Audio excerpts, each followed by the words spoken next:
con el doctor Mauricio Alarcón Salvador, director ejecutivo de la Fundación Ciudadanía y Desarrollo. El país vive momentos que no hubiéramos imaginado llegar en medio de la democracia. Por eso es que esta mañana le consultamos al doctor Mauricio Alarcón y le agradecemos su deferencia. El presidente Guillermo Lasso entraría a un suicidio con la muerte cruzada, pero también podría haber un suicidio gobernar sin la Asamblea, como lo anunció ayer. Su opinión, doctor Alarcón. Muy buenos días, bienvenido. Buen día, Fernando, y un abrazo a la distancia a nuestra audiencia de Radiovisión. Son pocos los caminos buenos, transitables, que le quedan a un ejecutivo que ya en la primera vuelta, en febrero del año pasado, vio claro el panorama de gobernabilidad con la Asamblea Nacional. Recordarás tú que en la primera vuelta elegimos legisladores y al pasar a segunda, Guillermo Lasso ya sabía que si ganaba la presidencia de la República, iba apenas a tener 12 de los 137 legisladores. Entre esa primera vuelta de febrero y su posesión en el cargo el 24 de mayo, había varios meses de por medio como para lograr de manera efectiva acuerdos programáticos sobre la base de planes de gobierno, sobre la base de líneas de acción en beneficio de los ecuatorianos, para no llegar a este punto en el que no se quiere aplicar una figura con la que personalmente no coincido, pero que está en la Constitución, la de la muerte cruzada, pero tampoco, así se quiera, se puede gobernar únicamente con la Asamblea Nacional en una congeladora. El Ejecutivo y el Legislativo, en un sistema de gobierno como el que rige nuestro país, deben mantener una relación permanente, Fernando y amigos. Esa relación de colegisladores en beneficio del país es vital durante los 3 años y 2 meses que les resta tanto al presidente como a los asambleístas. No se puede, y con esto culmino esta primera respuesta, no se puede pensar en gobernar solo a través de consultas populares, no únicamente por el alto costo que éstas traen, sino porque no todos los temas, según los parámetros establecidos por la Corte Constitucional, son consultables a los ecuatorianos. La muerte cruzada es un suicidio, como suicidio es intentar gobernar sin la Asamblea. ¿Qué le espera al Ecuador en las próximas horas, en los próximos días, cuando se ve que el horizonte no se presenta tan favorable para la política del presidente y sobre todo no se presenta favorable para el país entero? Fernando, ya decía un político de hace varias décadas que en nuestro país haciendo política es posible tostar granizo. No hay que cerrar la posibilidad a una reconciliación entre actores políticos que están representados en la Asamblea, insisto, sobre la base de ejes claros y teniendo como prioridad a los ecuatorianos y al país. Llegar a acuerdos es necesario hoy más que nunca, cuando normas que son prioritarias para el país y por supuesto para el Ejecutivo no encuentran un norte claro al interior de nuestra Asamblea. Ojalá no se pierda la oportunidad, a pesar de los frentes que Guillermo Lasso se ha abierto con las distintas organizaciones políticas, de poniendo al país por delante, encontrarle salida a este problema. Pues como tú bien lo has dicho y lo hemos manifestado en algunos espacios, la muerte cruzada sin duda es un suicidio. El presidente no tiene los mejores números para ser reelecto en el cargo. Es probable que la historia se repita al interior de la Asamblea Nacional si es que los actores, movimientos y partidos ahí representados siguen actuando con la misma tosudez con la que lo han venido haciendo durante este tiempo. Y pues gobernar sin la Asamblea, como lo he dicho, es imposible. Y un suicidio también en el sentido de que nuestros legisladores tienen la posibilidad, Fernando y amigos, de destituir al presidente o de enjuiciarlo políticamente si es que empieza, por ejemplo, a por encima de la Constitución emitir demasiados decretos en temas que deberían, por principio de reserva de ley, estar únicamente regulados por leyes que apruebe la Asamblea Nacional.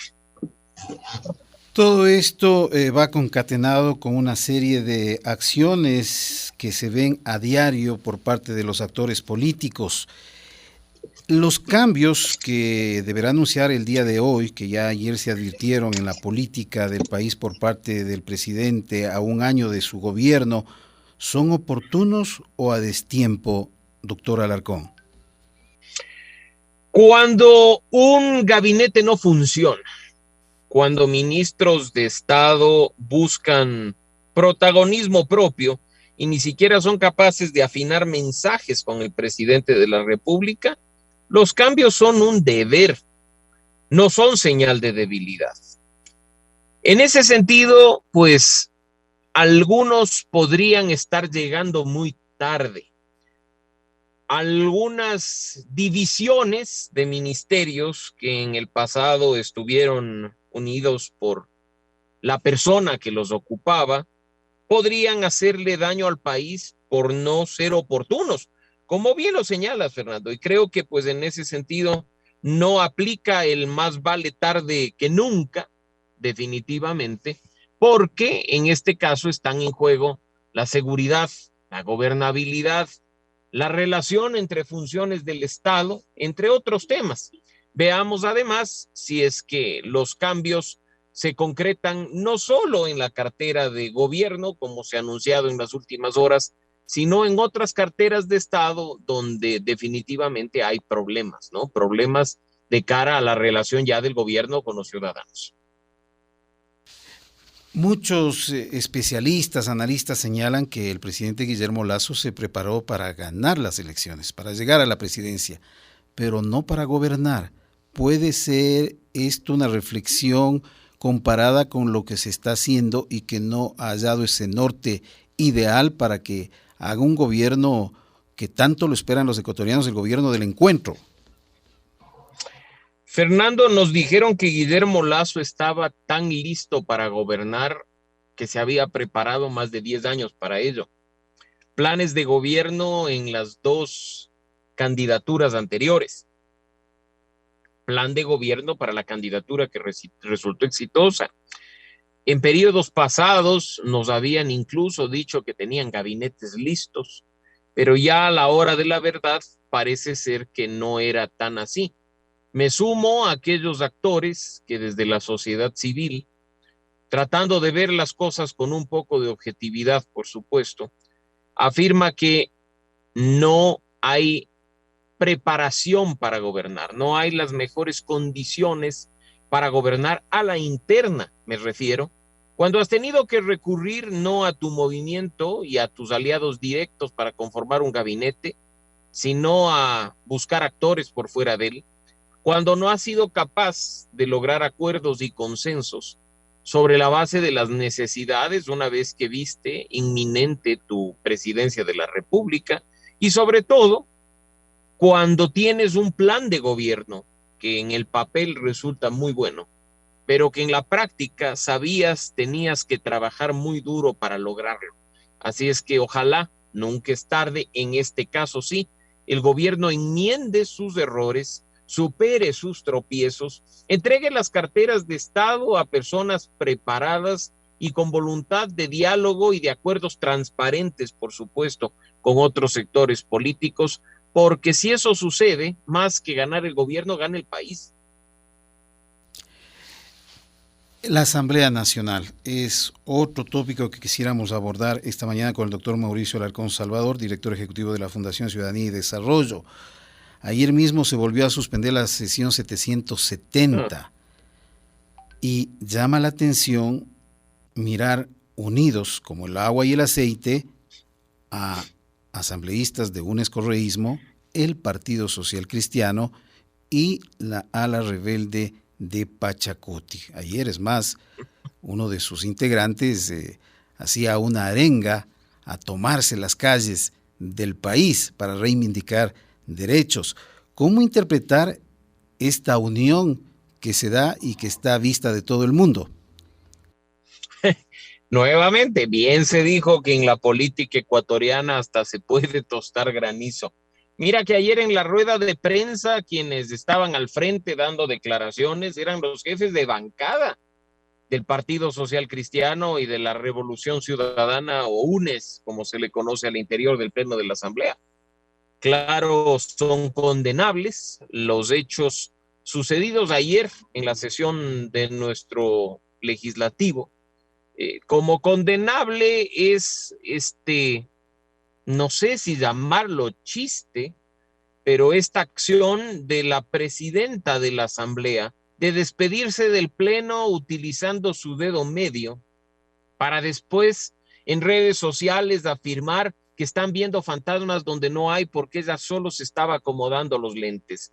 Bromas de muy mal gusto, por supuesto, pero como te digo, esas sesiones atropelladas, más allá del error que consiste en tratar de ingresar en un proyecto de resolución a última hora a un tema en específico, no es sino la trampa que te tienden organizaciones para generar el caos y propiciar, creo ya, una salida asegurada de la presidenta de la Asamblea o quién sabe de qué otros miembros del CAL. Mira, Fernando, que el día de ayer en la tarde, después de estos incidentes y de la rueda de prensa, el asambleísta por Pichincha del bloque correísta, Fausto Jarrín, presentó ya formalmente un proyecto de resolución ingresado por la Secretaría de la Asamblea para la próxima sesión, para, al amparo del artículo 18 de la Ley Orgánica de la Función Legislativa, constituir una comisión ad hoc que ya no solo evalúe a Guadalupe Llori, sino a los 7 miembros del CAL. O sea que el panorama se viene todavía difícil y la única satisfacción es la clasificación de la selección ecuatoriana de fútbol, doctor Alarcón. y ojalá espacios como estos pudieran ser aprovechados para hablar de lo positivo, de las alegrías de la selección o de los triunfos de otros deportistas. Pero hasta para estar tranquilos viendo el fútbol necesitamos saber que nuestro país está seguro, que nuestra democracia está garantizada y que las instituciones son sólidas.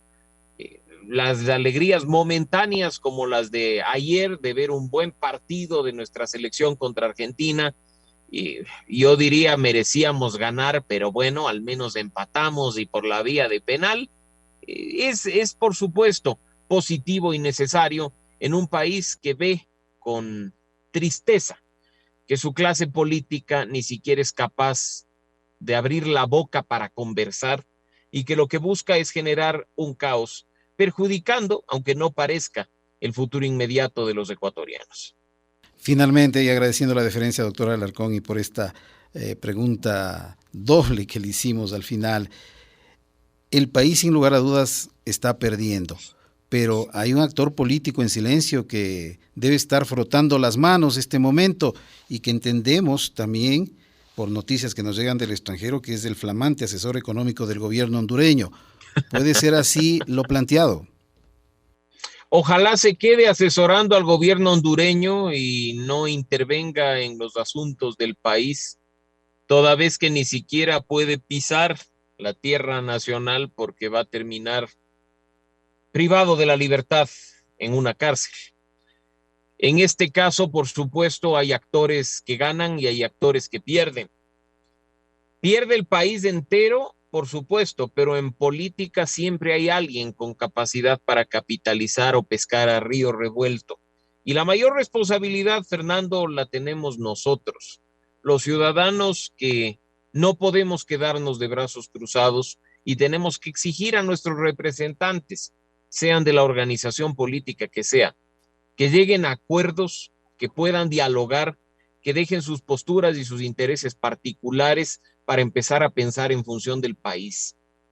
Esperemos que esto no sea una utopía ni un sueño irrealizable, que no nos jalen además a la pesadilla de la desestabilización democrática y que podamos contar, por supuesto, con una asamblea respetuosa de las instituciones y de la democracia y de un ejecutivo que con los pies sobre la tierra empiece a actuar también, no pensando en que su retrato ya está en el Salón Amarillo, sino en que aún le quedan 3 años y 2 meses para hacer cosas en beneficio de los ecuatorianos. Nos hacemos eco de esto último, doctor Alarcón, y le agradecemos por su valiosa participación esta mañana en Notivisión Plus de Radiovisión. Gracias, doctor Alarcón, un excelente día y que por supuesto el país sea el ganador en todos los ámbitos, así como al menos estamos alegres por lo de la selección ecuatoriana. Muy buenos días, doctor Alarcón. Gracias por la invitación, Fernando. Un buen día para ti y para nuestra audiencia.